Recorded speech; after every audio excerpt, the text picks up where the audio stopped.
Hi, welcome to our channel where we share the most intriguing stories.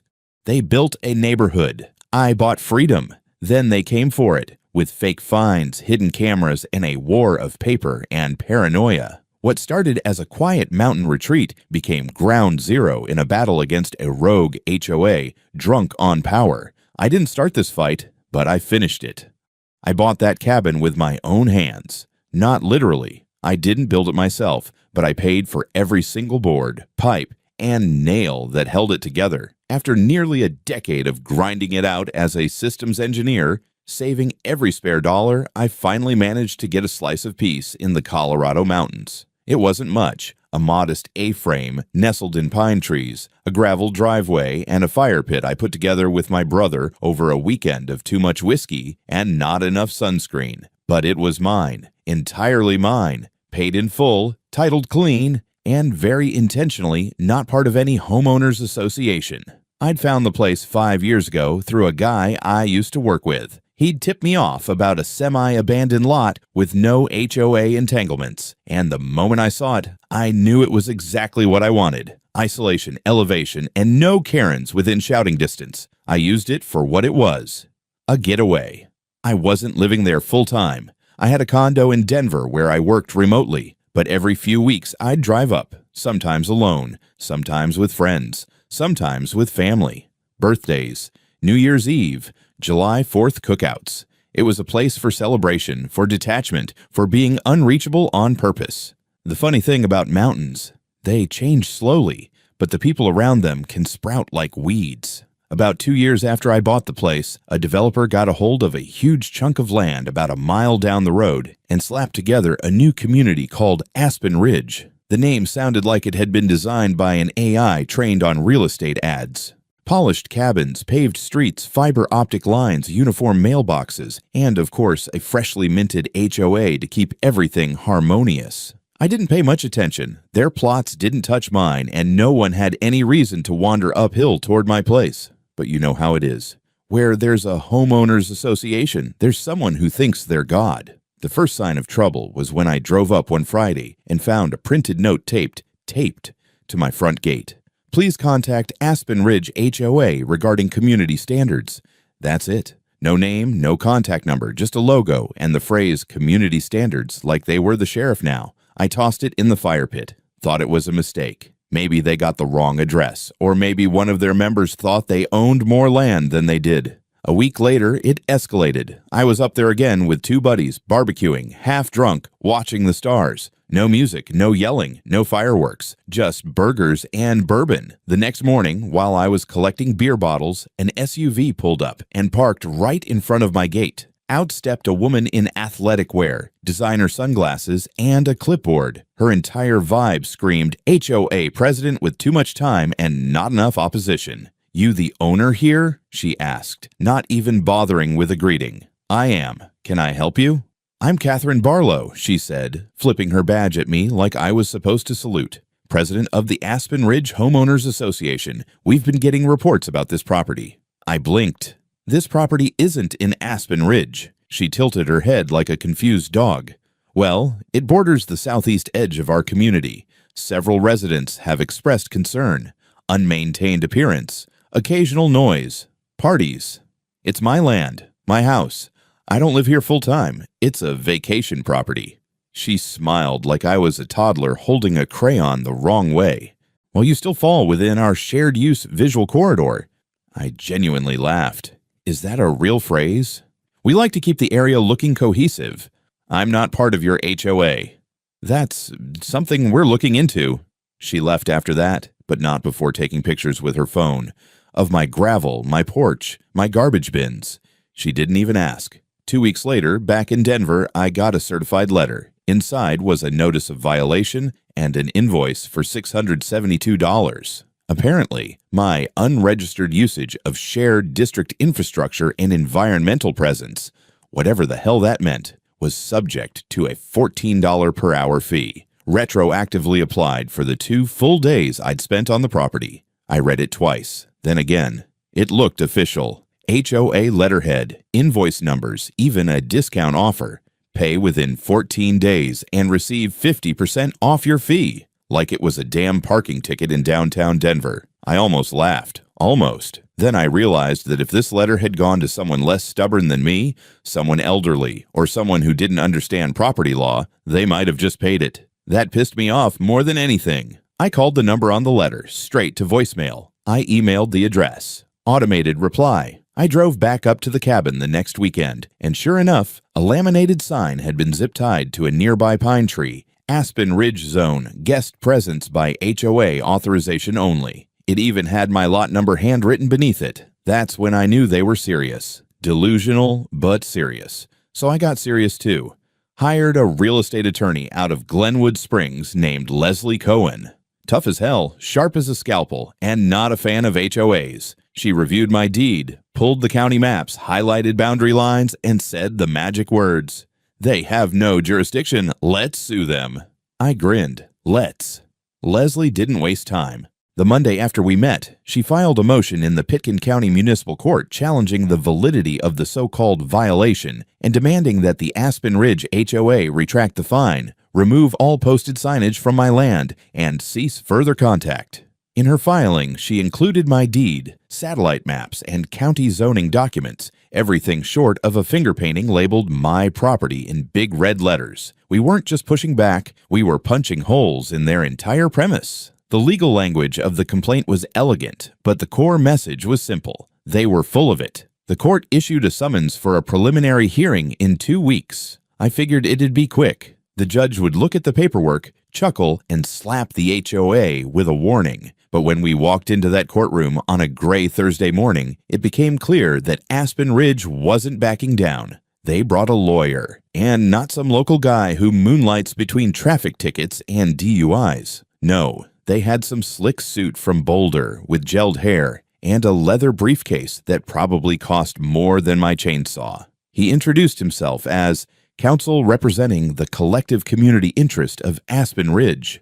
Already a red flag. He talked in long, winding sentences that sounded like TED Talks run through a wood chipper. He claimed that their recent acquisition of adjacent properties had created an expanded stewardship buffer zone, which, under Colorado's cooperative development statutes, justified limited impact-based fee structures for proximate external users. I wanted to throw something at him. Leslie just smirked. The judge, a weathered man named Harold Canby, who looked like he'd rather be fly fishing, held up a hand mid-rant. Mr. Abrams, he said dryly, the parcel in question is not listed under your HOA's recorded articles of incorporation, nor is it annexed under any expansion clause. Unless you can produce documentation to the contrary, I see no basis for fee enforcement. The Boulder lawyer tried to pivot. Your Honor, we're not asserting ownership, merely operational proximity. The HOA maintains certain shared visual and infrastructural assets.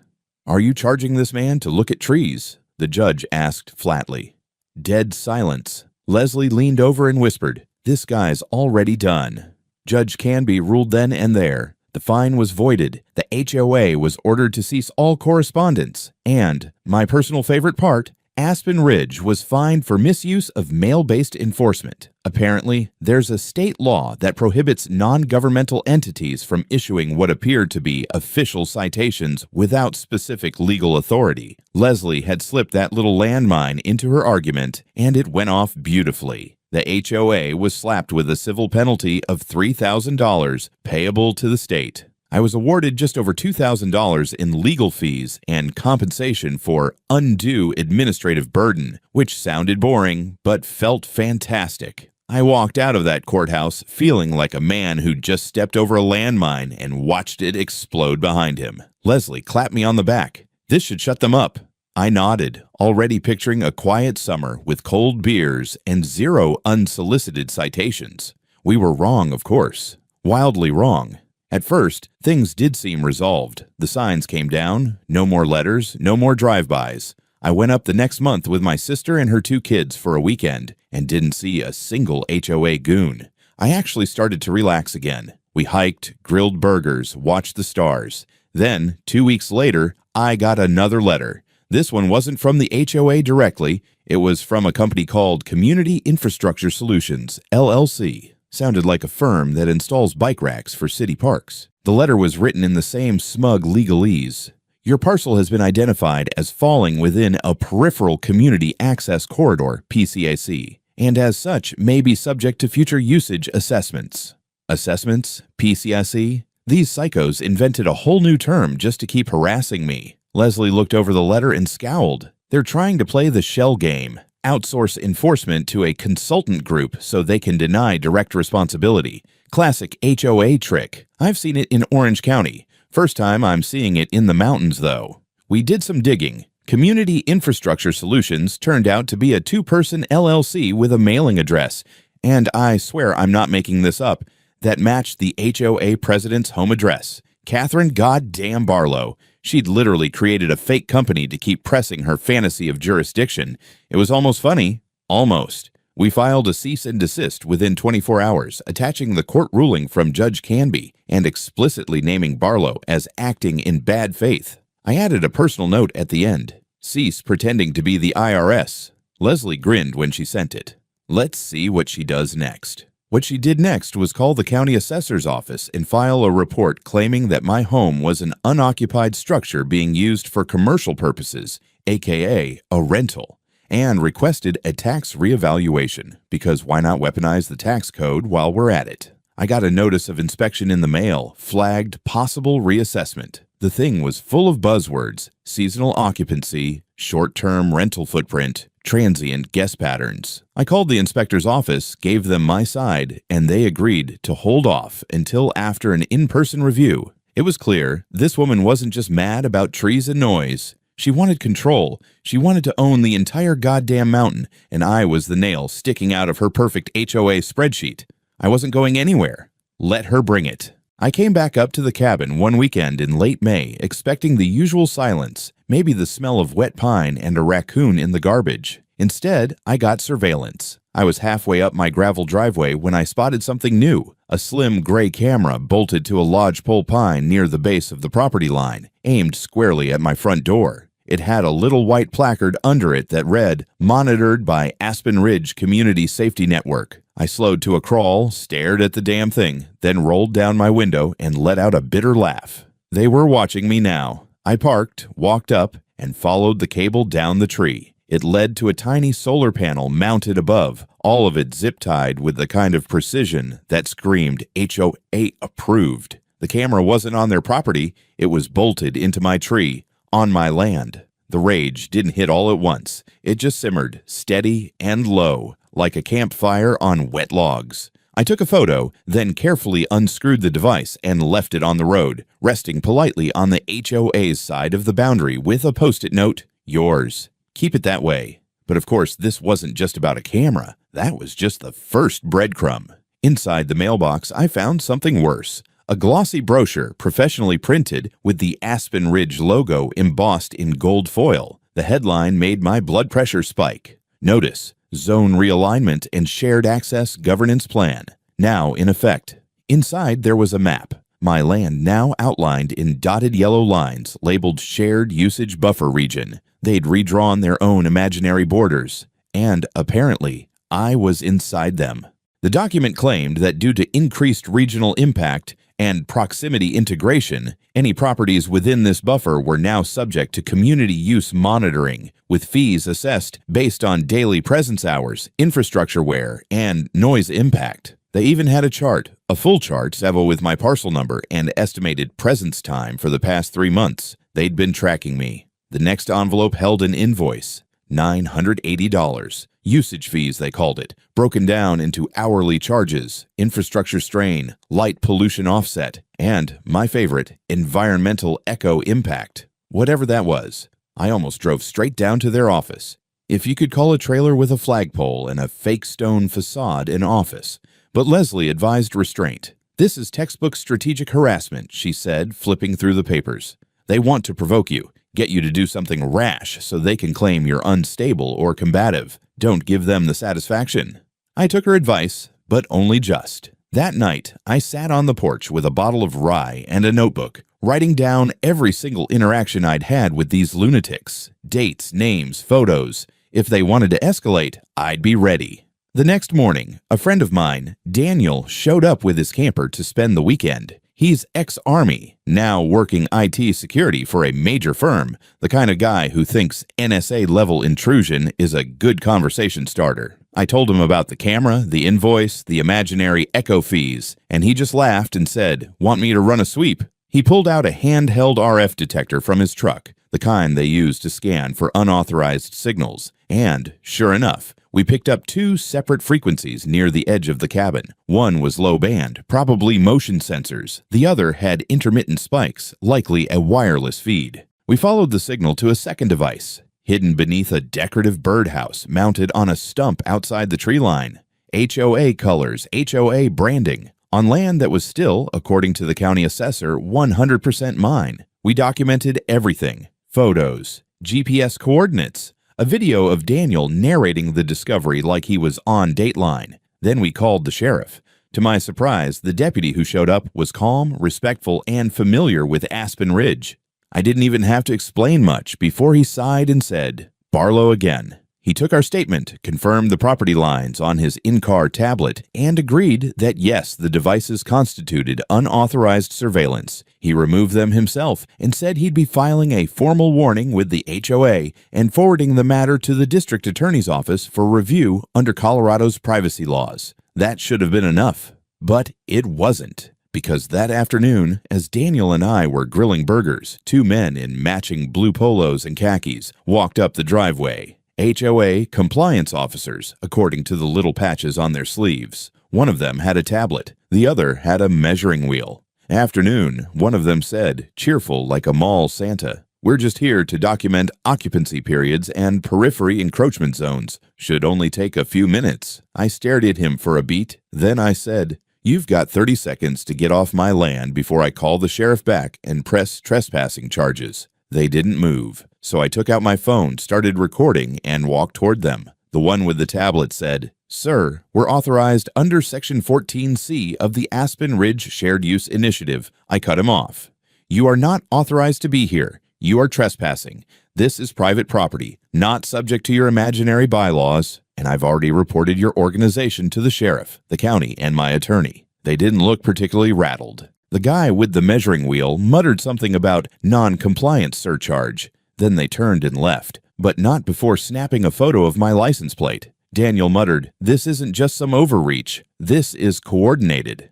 And I agreed. But the worst part came that night. Around 11, we heard something outside. I flipped on the porch light and saw movement near the fire pit. Two people, both in hoodies, running off into the trees. They'd left behind a small laminated sign stuck into the ground like a grave marker. "Unregistered occupancy, fee pending review." That was it. No name, no HOA logo, just those words. Daniel picked it up, held it in the porch light, then looked at me. This is psychological warfare. And I realized he was right. This wasn't about grass or gravel or garbage cans anymore. This was about making me feel like a trespasser in my own home. They wanted me to leave. Instead, I reached for my phone and hit record. The following weekend, I came up to the cabin alone. I needed the solitude. After what had happened with the surveillance, the fake invoices, and the goons with measuring wheels, I figured it was time to reassess my entire situation. Maybe upgrade the fencing, maybe install some cameras of my own. Instead, I found a goddamn parking citation on my own truck. I'm not joking. It was tucked under my windshield wiper, like we were downtown LA on a Tuesday. Bright yellow, laminated, printed in bold block letters. Unauthorized vehicle, zone parking violation, $140 fine, pay online within 10 days. It even had a QR code. I laughed out loud, partly from disbelief, partly because it was just so absurd. I scanned the code, mostly for morbid curiosity. It led to a payment portal labeled Aspen Ridge Transportation and Flow Control Division. Not a real agency, just another HOA costume. Later that day, Leslie confirmed it. They'd registered it as a DBA, a doing business as, through the state, under the HOA's umbrella. Legally meaningless outside of their actual jurisdiction. But here's the kicker. They'd also begun issuing similar citations to my guests. Two of my friends who visited in April had just gotten letters from a parking enforcement agent warning them of unlawful vehicle residency. Vehicle residency. That's how far they were reaching now. And then came the noise complaint. A letter again. This time from Community Quality Council, another fake entity with HOA fingerprints all over it. It claimed that my property had exceeded acceptable ambient sound levels during the previous month and included an itemized breakdown of environmental disruption penalties totaling $350. I hadn't even been there more than 2 days that month. This wasn't just harassment. This was a sustained, calculated attempt to manufacture a paper trail against me, to make me look like a repeat offender, to give them some fabricated justification to escalate further. And it was working. At least on paper, they were building a file on me, one complaint at a time, so I started building one too. I photographed everything, every envelope, every sign, every fine. I kept audio logs on my phone. I emailed timestamps and summaries to Leslie every evening like a paranoid project manager. I knew this wasn't just about me anymore. This was shaping up into a pattern, a system, an abuse model hiding behind community standards and bureaucracy. One night, while sorting through my mailbox, I found something different. A postcard, no envelope. It read, "We noticed you're frequently unresponsive to our courtesy notices. Repeated non-compliance may result in a temporary access suspension to your residence pending review by the HOA board." I stood there on the porch, holding that little piece of laminated psychological warfare, and read it 3 times. Suspension of access to my own home. That was the moment something in me snapped. I called Leslie and told her I wanted to go nuclear. She was ahead of me. "Good," she said, "because I just got something from a friend in the Attorney General's office. They're opening an inquiry." Apparently, I wasn't the only one Aspen Ridge had been bullying. Another resident, or ex-resident rather, had filed a formal complaint a month earlier about forged violations, fraudulent charges, and aggressive debt collection tactics. Sounded familiar. Even better, someone had started a local blog under the name The Ridge Report, chronicling HOA abuses with anonymous tips, leaked emails, and blurry photos of board members yelling at homeowners. I scrolled for an hour. I wasn't alone. I was just the first one loud enough to make noise outside their fences. The same night, I caught them red-handed. It was nearly midnight when the motion light outside the cabin blinked on. I looked out the window and saw 2 men in dark jackets walking around the side of my house. One of them held something, a clipboard or maybe a scanner. The other had what looked like a roll of reflective tape. I grabbed my phone and started recording. I walked outside slowly, flashlight in one hand, camera in the other. "Evening, fellas, can I help you?" They froze like raccoons. "We're with Ridge Community Infrastructure," one of them stammered. "Just doing perimeter mapping." "On private property?" I asked. They exchanged a look. "I don't think so. Not unless you've got a warrant or a bottle of scotch with my name on it." They turned to leave. I followed, recording their faces, their car. A white Ford Escape with a magnet sticker. HOA Patrol, Ridge Zone 2.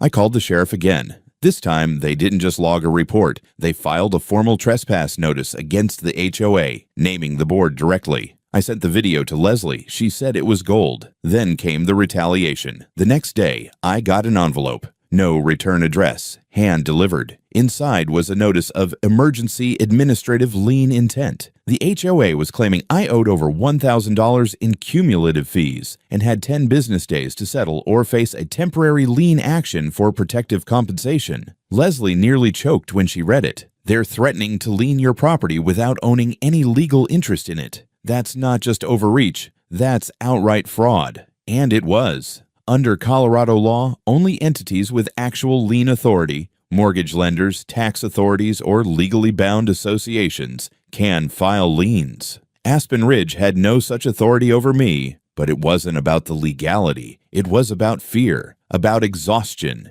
They wanted to wear me down, to make me wonder if maybe it was just easier to sell and disappear. But I wasn't wired that way. Instead, I installed my own surveillance, 6 motion-activated trail cams, and a live feed system that backed up to the cloud. I put up new signs. "Private property, legal action for trespass will be pursued." And for good measure, I sent a certified letter to Aspen Ridge. No lawyer, no legalese, just me. It read, "Try me again, and I'll own your homes."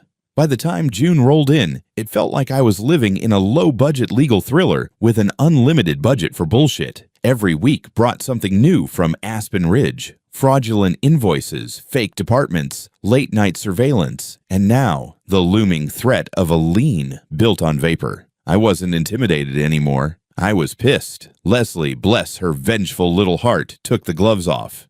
We filed a civil lawsuit against the HOA and its board members personally. No more dancing around the edges. We were going after them for intentional infliction of emotional distress, trespassing, and unlawful surveillance, fraudulent attempt to impose a lien without jurisdiction, defamation through false documentation, and enforcement notices. And that was just round one. Leslie also filed a motion with the District Court of Pitkin County requesting injunctive relief to stop all further contact, fines, enforcement actions, and presence on my property by any HOA-affiliated individuals or entities. The moment we served them the papers, and I do mean served, as in a sweaty guy named Kent, walked up to the HOA trailer and said, "You've been served." Something shifted. For the first time, they stopped pretending to be benevolent stewards of mountain harmony. They lawyered up. But it wasn't a clean response. No press statements. No public denial. Instead, they panicked. 2 days later, I got a phone call. Not from Leslie, not from the sheriff, but from a deputy attorney in the Colorado Attorney General's office. A woman named Sophia McAdams. She said, "We've received multiple complaints about the Aspen Ridge HOA over the last 6 months. Your case might be the one that opens the gate." Apparently, I wasn't the first. A retired couple across the ridge had been fined for putting up a hummingbird feeder without pre-authorization. Another man was charged $480 for non-conforming roofing shingle tone on a cabin built in 1972, before the HOA even existed. And then there was the Airbnb scam. Turns out, Catherine Barlow, the crown queen of HOA tyranny, had been using short-term renters as fake voting proxies in HOA decision-making meetings. These weren't homeowners, these were tourists, people staying for 2 nights who got handed a clipboard and a cookie and were told they were helping shape the community. Aspen Ridge had used those votes to approve the buffer zone expansion, the one that now supposedly included my land. That was the linchpin. Once we got our hands on the internal documents, leaked by a whistleblower who used to be the HOA's secretary, it was over. The vote logs were a mess of forged initials, mismatched dates, and absentee ballots submitted by people who'd never even seen snow before. Leslie sent the documents to both the Attorney General's office and the county zoning board. The fallout was immediate. The state opened a formal civil enforcement case against Aspen Ridge HOA for fraudulent governance practices. The board was subpoenaed, their bank accounts frozen pending audit. Catherine Barlow, somehow still clutching onto her delusion of authority, tried to claim that the vote reflected the spirit of the community. The community responded by booing her off the stage at the next town hall. I wasn't there in person. I watched the live stream, but I heard the moment it happened. Someone in the back yelled, "We're not your subjects, Karen," and the crowd roared. Then, like a failing star collapsing under its own ego, Aspen Ridge started to implode. 3 board members resigned within a week. The fake business names they'd used to issue fines were deregistered by the state. The county issued a cease and desist order for all HOA enforcement activity until further review.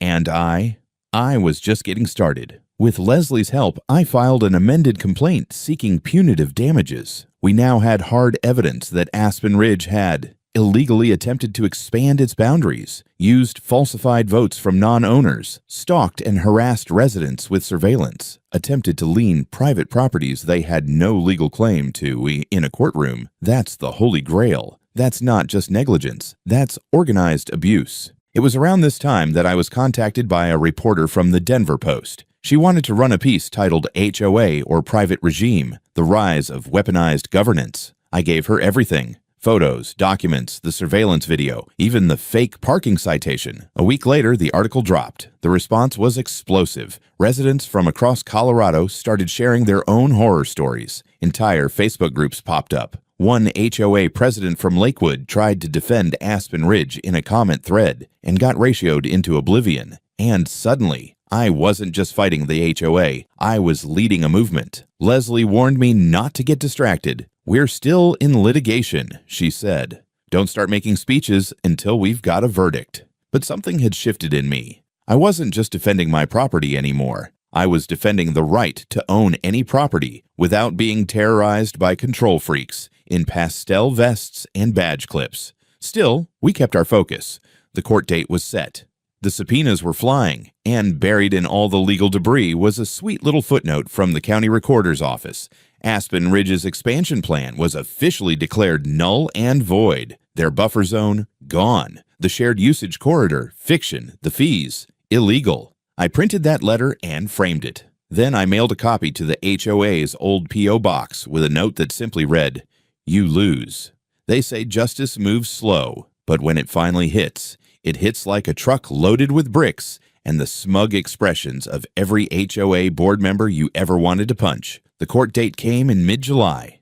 It was hot. I wore a suit I hadn't used since a cousin's wedding, and Leslie was in full courtroom predator mode. Dark blazer, no jewelry, hair up like she was ready to take a head off in front of a jury. Aspen Ridge showed up too, or what was left of it. Catherine Barlow walked in with a face like she'd been chewing lemons for a week. She was flanked by a new attorney, younger, clearly uncomfortable, and whispering way too often. I guess the Boulder guy bailed once the case stopped being cute. The courtroom wasn't packed, but a few reporters sat in the back, and a handful of locals, the same folks who'd been harassed, ticketed, or fined for everything from gutter color to excessive patio ambiance. They nodded at me when I walked in. The judge, same guy, Harold Canby, took the bench and wasted zero time. This was the continuation of a civil case with enough evidence to choke a horse. The discovery file alone was thick enough to kill a rat if you dropped it. Leslie presented the case like she was serving a 5-course meal. Meticulous, devastating, and impossible to interrupt. She outlined everything. The forged vote logs from Airbnb renters, the made-up business entities used to issue fines, the surveillance cameras installed on private land, the citations, the phony lien threats, the physical trespassing, the fabricated buffer zone map, and, cherry on top, the leaked email from Catherine instructing someone to apply pressure until he sells or folds. Catherine's lawyer objected, citing context, but Canby waved him off like a mosquito. Save it for cross, if you've got any. When it was their turn, the defense tried to spin everything as an attempt to maintain community quality standards amid ambiguous boundary interpretations. That phrase actually made me laugh. The judge didn't. "Miss Barlow," he said slowly, peering over his glasses, "you attempted to exert legal authority over a property you did not own through fraudulent means, using fabricated evidence, and you did so persistently after being ordered to stop by this court." Silence. I could hear her jaw clench. He turned back to us. "This court finds for the plaintiff."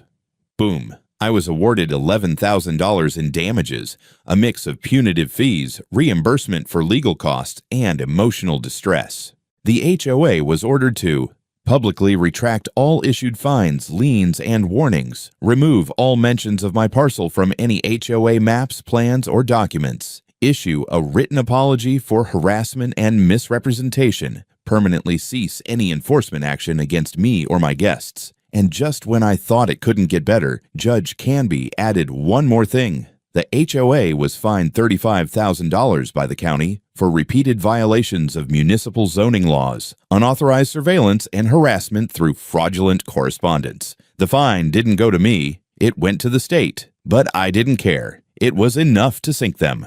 That night, I sat back on the porch of my cabin, a cold beer in hand, and watched the sun dip behind the pines. No cameras, no patrol cars, no laminated notices taped to trees. Just quiet. Just mine.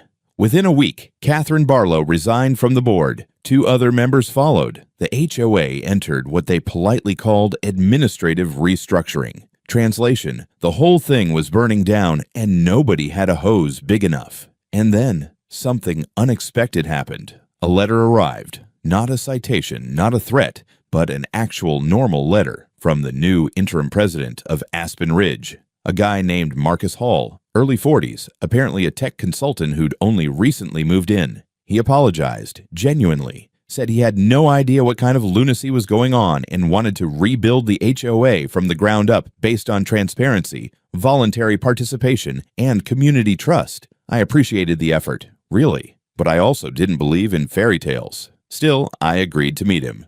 On neutral ground, the coffee shop in town, He seemed earnest, frustrated, even embarrassed. He told me half the homeowners were furious once they saw the receipts. Some had been fined hundreds of dollars without even realizing the fines weren't legal. Others had paid under threat of liens and were now demanding refunds.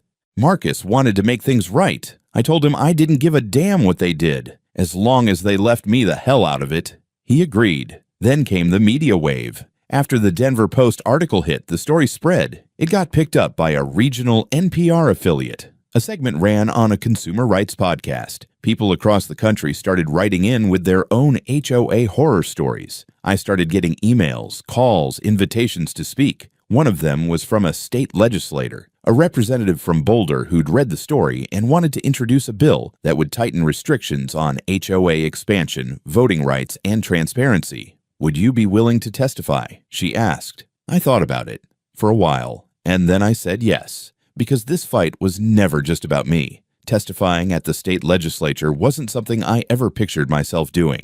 I'm not a podium guy. I don't say community with a straight face. I say things like, "Who the hell bolted a camera to my pine tree?" Or, "If one more laminated notice shows up on my property, I'm bringing a blowtorch." But there I was, 3 weeks after the verdict, standing in front of the Colorado House Local Government Committee, wearing the same suit I'd worn to court, hands slightly sweaty, reading from a statement I'd written the night before in a mountain of takeout boxes and coffee cups. I kept it short, direct. I told them about the fake fines, the invented departments, the late-night trespassing, the surveillance, the attempt to lien my property without a single legal leg to stand on. I told them how fast it all spiraled, how little oversight existed to stop it. I told them this: if you don't own an HOA property, you think it's not your problem until they build one next to you, until they invent a fake border and decide you're inside it. The room was quiet when I finished. A few members nodded. One woman looked stunned. Another just muttered, "Jesus." Then came the ripple effect. The story caught fire again. More media, more pressure. The legislator who'd invited me, Representative Keller, formally introduced the bill. It was called HB 1448, the Private Governance Reform Act. It proposed mandatory public disclosure of HOA boundaries and voting procedures, prohibition of enforcement actions against non-members, heavy penalties for fraudulent enforcement or false documentation, state-level registration for HOA expansion attempts with direct neighbor notification. I read the full draft and nearly wept. It wasn't perfect, but it was a damn good start. Meanwhile, back in Aspen Ridge, things kept shifting. The community wasn't just rebuilding. It was transforming. With Catherine Barlow out of the picture, Marcus and a few other residents called for a full audit. What they found was worse than expected. HOA funds had been misallocated. Thousands had gone to consultants with no credentials, legal review services that didn't exist, and, most ridiculously, landscaping expenses for property the HOA didn't own, including mine. Turns out they'd been hiring a landscaping crew once a month to visually standardize the view from the main road. That meant trimming my trees, raking my gravel path, and planting decorative shrubs without my knowledge, all while billing their own members for it. Marcus called me, voice shaking. We're issuing refunds, a lot of them, and we're turning over financial records to the DA. It felt good, but not clean. Not yet. That's when the real twist hit. I was sitting in a diner, half listening to a podcast on HOA horror stories, one that had recently mentioned my case, when a familiar voice came on during the listener Q&A. Catherine Barlow. She was calling in, live. And instead of doubling down, instead of spinning more crap about community stewardship, she apologized publicly. She sounded tired, broken even, said she'd let power go to her head. That she thought she was doing good, protecting property values, until it became about control. She didn't mention me by name, but she didn't have to. Everyone knew. I sat there, coffee going cold, listening to her say the words, "I hurt people. I lost my home over it, and I think I needed to." That should have been satisfying, but it wasn't, because deep down I wasn't out for blood. I just wanted my peace back. Later that week, Marcus invited me to speak at a Ridge community forum. I nearly declined, but Daniel, ex-Army buddy turned HOA surveillance hunter, talked me into it. So I went. They held it outside, on the lawn between cabins. About 30 residents showed up, folding chairs and all. No microphones, no cameras, no laminated crap, just people. I talked about freedom, about the cost of defending it, not just from governments or corporations, but from your own neighbors when they forget where their property ends and yours begins. And then, after I finished, something weird happened. People clapped. One woman, someone I'd never seen before, raised her hand and said, "Would you ever consider joining the board?" I laughed so hard I nearly choked on my water. "Absolutely not," I said, "but I'll build you a damn good firewall if they ever come knocking again." Afterward, a few people came up to shake my hand. One guy offered me fresh eggs. Another said he used to think HOA rules kept things civilized, but now he wasn't so sure. And an older couple just said, "Thank you for not backing down." As I drove home that night, real home, cabin home, I realized something I hadn't felt in months. Stillness. Not silence, not absence, just that right kind of stillness, when you know no one's watching you, finding you, mapping your pine trees, or deciding how many porch lights is too many. Just me, my land, my rules. And one hell of a story to tell if they ever tried again. A few months passed. The mountain turned gold with the fall, and the cabin finally felt like what it was always meant to be. Untouched, undisturbed, mine. No cameras, no signs, no fake invoices. Just me, a stack of firewood, and silence so pure it rang in my ears. The lawsuit was behind me. The fines were paid. Catherine had disappeared from public life entirely, and Aspen Ridge, once a smug little kingdom of overreach, was now a humbled neighborhood with actual rules and real transparency. Ironically, their HOA was functioning better after getting its teeth knocked out. One afternoon, I got a certified letter. No threats this time, no scams. It was from the Colorado Office of Consumer Protection, the legislation I testified for. It passed. HOAs across the state were now required to register enforcement boundaries, notify adjacent property owners of expansions, and disclose all enforcement records. The first and last line of the letter stuck with me. "Thanks to your case, we've changed the law." I stared at those words for a long time. Later that night, I walked the perimeter of my land. No reason, just habit. The trees whispered in the wind, the moon hung low, and I stopped at the spot where their camera once watched me. Now it was just pine and quiet. I smiled, turned back toward the porch light, and said out loud, "You lost." But this time, I wasn't talking to them. I was talking to the fear they tried to plant in me, the exhaustion, the slow erosion of peace. They lost, and I won.